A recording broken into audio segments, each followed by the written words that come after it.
Hi friends, ಇದು ಚಿಕ್ಕಬಳ್ಳಾಪುರದಿಂದ ಗೌರಿಬಿದನೂರಿಗೆ ಹೋಗೋ road. ಇದು ಮೊದಲು ತುಂಬ ಕ್ರಾಸ್ಗಳು ಎಲ್ಲ ಇತ್ತು, ಆದರೆ ಇವಾಗ ನೋಡಿ ಚೆನ್ನಾಗಿದೆ ರೋಡು. ಡಬಲ್ ರೋಡ್ ಮಾಡ್ತಿದ್ದಾರೆ, ತುಂಬ ಚೆನ್ನಾಗಿದೆ ರೋಡು. ತುಂಬ ಚೆನ್ನಾಗಿದೆ ಅಂತ ಹೇಳ್ಬಿಟ್ಟು 100ಅಲ್ಲಿ ಹೋಗೋದು ತಪ್ಪು. ನೋಡಿ ಎಷ್ಟು ಚೆನ್ನಾಗಿದೆ ರೋಡು, ತುಂಬ ಸೂಪರ್ ಆಗಿದೆ. ಚಿಕ್ಕಬಳ್ಳಾಪುರದಿಂದ ಗೌರಿಬಿದನೂರಿಗೆ ಹೋಗ್ಬೇಕಾದ್ರೆ ತುಂಬ ಅಂದರೆ ತುಂಬ ಪ್ರಾಬ್ಲಮ್ ಆಗ್ತಿತ್ತು.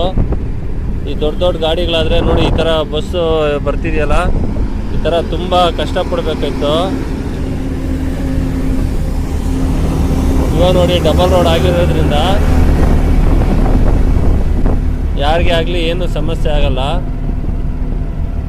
ತುಂಬ ಚೆನ್ನಾಗಿದೆ.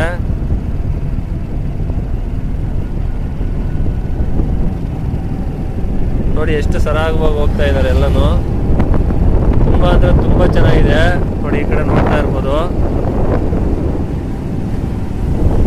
ಏನೂ ಪ್ರಾಬ್ಲಮ್ ಇರಲ್ಲ. ಗಾಡಿಗಳು, ಕೆಲವು ಗಾಡಿಗಳು ಆಗ್ದಿರ ತುಂಬ ಪ್ರಾಬ್ಲಮ್ ಫೇಸ್ ಮಾಡಬೇಕಾಗಿತ್ತು, ಆದರೆ ಇವಾಗಾದರೆ ತುಂಬ ಸರಾಗವಾಗೈತೆ, ಏನೂ ತೊಂದರೆ ಇಲ್ಲ. ಫ್ರೆಂಡ್ಸ್, ಚಿಕ್ಕಬಳ್ಳಾಪುರದಿಂದ ಗೌರಿಬಿದನೂರು ಕಡೆ ಹೋಗ್ಬೇಕಾದ್ರೆ ಎಷ್ಟೇ ರೋಡ್ ಅಗಲ ಮಾಡಿದ್ರು ಕೂಡ ನಮ್ಮ ಹುಷಾರು ನಮಗಿರಬೇಕು ಅಂತೇಳ್ಬಿಟ್ಟು, ಚೆನ್ನಾಗಿ ರೋಡ್ ಅಗಲ ಮಾಡಿದ್ದಾರೆ ಅಂತ ಹೇಳ್ಬಿಟ್ಟು ಹೆಂಗಂದ್ರೆ ಹೆಂಗೆ ಹೋಗೋದಲ್ಲ.